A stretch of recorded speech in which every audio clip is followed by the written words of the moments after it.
So, ఎప్పుడెప్పుడా అని ఉత్కంఠగా ఎదురు చూసినటువంటి బీహార్ ఎలక్షన్స్‌లో ఈరోజు ఫలితాలు వెలువడ్డాయి. ఏది ఏమైనప్పటికీ కూడా హోరాహోరీగా పోటీ ఉండబోతుంది.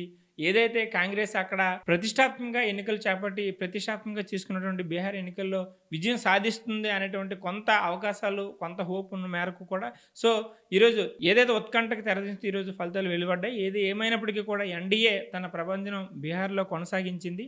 సో, అనుకున్న ఏదైతే మ్యాజిక్ ఫిగర్ ఉన్నదానికంటే భారీ స్థాయిలో అక్కడ విజయం సాధించే దిశగా ఇప్పటికున్నటువంటి సమాచారం మేరకు అయితే మాత్రం ఎన్‌డీఏ జెండా అక్కడ పాతబోతుందనేది కూడా వినబడుతుంది. సో, కాంగ్రెస్ ఏదైతే బీహార్ లాంటి రాష్ట్రంలో ఒకప్పుడు బీహార్‌లో తన పట్టున్నటువంటి పార్టీగా ఉన్న కాంగ్రెస్ పార్టీకి ఈరోజు కూడా ఘోర ఓటమిని చవిచూడాల్సిన పరిస్థితి ఏర్పడుతుంది. ఎందుకంటే అక్కడ కాంగ్రెస్ పార్టీని నెగ్గించాలి, గెలుపొందాలనేటువంటి ఒక దృఢ సంకల్పంతో అక్కడ రాహుల్ గాంధీ ఏదైతే కాంగ్రెస్ పార్టీ అధినేత ఉన్న రాహుల్ గాంధీ అక్కడ ప్రచారం ప్రారంభించారు. సో, బీజేపీ కావచ్చు, లేదనుకుంటే ఇతర పార్టీలు కావచ్చు చేస్తున్నటువంటి రాజకీయాలను, కుయుక్తులను, అక్కడ ఉన్నటువంటి పరిస్థితులను, తెర వెనుక రాజకీయాలను కూడా ప్రజలకు ఎక్స్‌ప్లోర్ చేసే విధానంగా చాలా ప్రయత్నాలుగా రాహుల్ గాంధీ చేపట్టారు. సో, దానికి అనుకూలంగానే బీహార్‌లో జరిగినటువంటి ఓట్ చోరీ కావచ్చు, లేదనుకుంటే బీహార్‌లో జరిగినటువంటి ఓట్ల చిత్రీకరణ కావచ్చు, లేదనుకుంటే ఒక వ్యక్తికే 4, 5 చోట్ల ఓట్ల పేర్లు ఉండడం అనేటువంటి ఇటువంటి విషయాలను చాలా విషయాలను కూడా రాహుల్ గాంధీ ప్రజలకు వివరించే ప్రయత్నం చేశారు. సో, ఈ తరుణంలో ఇలాంటి క్రమంలో ప్రజలకి కొంత హోప్ క్రియేట్ అవుతుంది. లేదనుకుంటే ప్రజలు కాంగ్రెస్ నమ్మేటువంటి కొంత ప్రయత్నం చేస్తున్నారనేటువంటి ప్రశంసలు అయితే మాత్రం రాహుల్ గాంధీ అందుకున్నారు. ఎందుకంటే ఏదైతే ఓట్ షేర్ అంశం కావచ్చు, లేదనుకుంటే బీహార్‌లో జరుగుతున్న రాజకీయ పరిణామాలు కావచ్చు, లేదనుకుంటే ప్రజల్లో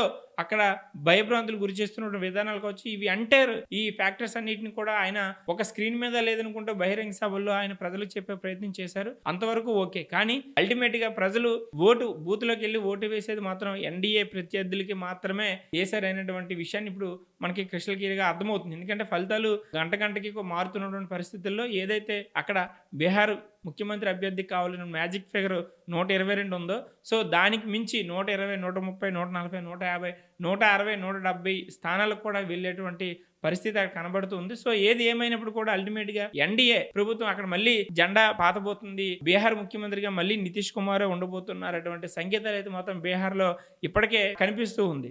సో, మరి ఒకవేళ అనుకున్నట్టు జరిగి ఎన్‌డీఏ గవర్నమెంట్ అక్కడ ముఖ్యమంత్రి అభ్యర్థిగా పెడితే సో, ఓటమి చవిచూసినటువంటి కాంగ్రెస్ పరిస్థితి ఏంటి అనేది కూడా ఒక రకమైనటువంటి ఆందోళన నెలకొన్న పరిస్థితి, ఒక అనుమానం కూడా వ్యక్తమవుతుంది. ఎందుకంటే రాహుల్ గాంధీ లాంటి యువ నాయకత్వంలో బీహార్ లాంటి రాష్ట్రంలో ఒకప్పుడు కాంగ్రెస్‌కి పట్టున్నటువంటి ప్రాంతంలో ఈరోజు అంత ఘోర ఓటమి ఊహించని విధంగా ఘోర ఓటమిని చూస్తున్నటువంటి పరిస్థితుల్లో అక్కడ కొంత కాంగ్రెస్ పరిస్థితి ఏంటి, ఇన్ ఫ్యూచర్‌లో కాంగ్రెస్ భవిష్యత్తు ఏంటి, అలాగే రాజకీయంగా రాహుల్ గాంధీ భవిష్యత్తు ఏంటి అనేటువంటి అపోహలు కూడా బీహార్‌లో వ్యక్తమవుతున్నాయి. సో, ఏది ఏమైనప్పుడు కూడా ఢిల్లీ లాంటి ప్రాంతం కావచ్చు, లేదనుకుంటే ఆంధ్ర, తెలంగాణ లాంటి ప్రాంతం కావచ్చు, అలాగే ఉత్తరప్రదేశ్, అలాగే బీహార్ లాంటి ప్రాంతాలు కావచ్చు, రాజ్యాలు ఏలి అధికారం చేపట్టి కాంగ్రెస్‌కి ఎదురు లేదు, కాంగ్రెస్‌కి ఇంకా తిరుగులేదు అనేటువంటి పరిస్థితి నుంచి ఈరోజు కనీసం ఘోరం అంటే ఘోరమైనటువంటి అపజయాలు మూటకట్టేటువంటి పరిస్థితి కాంగ్రెస్ పార్టీ వచ్చిందంటే అక్కడ లోపం కాంగ్రెస్ అధినాయకత్వందా, లేదనుకుంటే రాహుల్ గాంధీదా అనేటువంటి చర్చలో కాంగ్రెస్ అధిష్టానం ఆల్రెడీ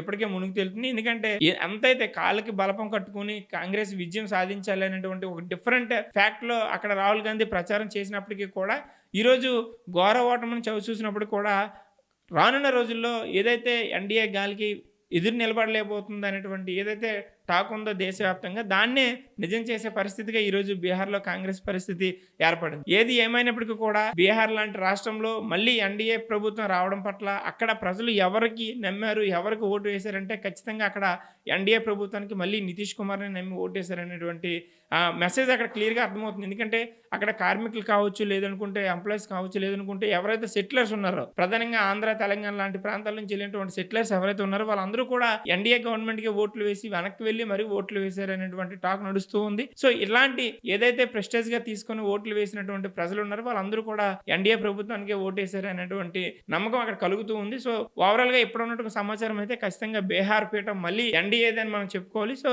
రానున్న రోజుల్లో కాంగ్రెస్ భవిష్యత్తు ఏ విధంగా ఉండబోతుంది అనేటువంటి సందేహంలో అయితే మాత్రం కాంగ్రెస్ అధిష్టానం అలాగే రాహుల్ గాంధీ రాజకీయ భవిష్యత్తు కూడా ఏ విధంగా ఉండబోతుంది అనేటువంటి ఆందోళనలో ఇప్పటికే కాంగ్రెస్ వెళ్ళిపోయింది అనేటువంటి సూచిక మనకు కనిపిస్తూ ఉంది. సో, ఏదైతే బీహార్ రాష్ట్రంలో ఒకప్పుడు కాంగ్రెస్ జెండా నిలబడి బలంగా ఉన్నటువంటి రాష్ట్రంలో ఈరోజు మళ్ళీ రెండోసారి ఎన్‌డీఏ ప్రభుత్వం అక్కడ జెండా పాతే విషయం ఉందా, ఇది ఇప్పటికే బీహార్లో ఎన్‌డీఏ శ్రేణుల్లో హర్షాతిరేకాలు సంబరాలు ప్రారంభమయ్యి సో, ఈ రోజు ఈవినింగ్ కల్లా పూర్తి మెసేజ్ మనకు రాబోతుంది. ఏది ఏమైనప్పుడు అయినప్పుడు కూడా ఎన్డీఏ అక్కడ మళ్ళీ జెండా పాతబోతుంది అనేటువంటి రాజకీయ ప్రకంపనలు అయితే మనకి క్లియర్గా కనబడుతున్నటువంటి నేపథ్యం.